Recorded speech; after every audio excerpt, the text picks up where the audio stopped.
So you can see what we do call the tenodesis effect. When you flex the wrist, the fingers extend, and then when we extend the wrist, the fingers flex. And you can see this part of the finger is not flexing, of the small finger.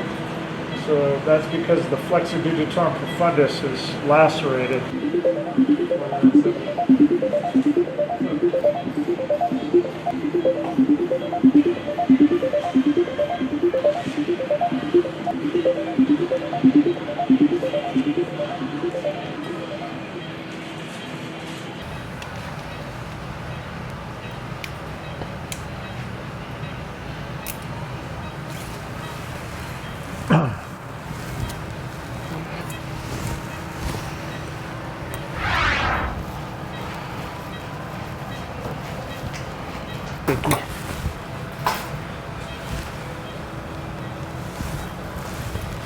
Alright, so you can see that it flexes now, and it's pretty well repaired.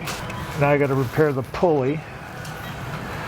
The system of pulleys that hold the tendon against the bones of the finger. I had to incise one of the important pulleys in order to see this tendon. So now I'm going to go repair the pulley.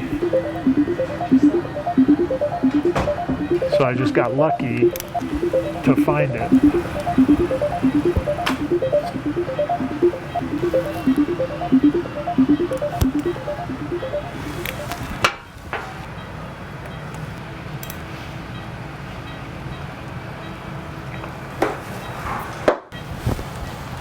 I want to keep the wrist bent 20 degrees and the fingers flexed.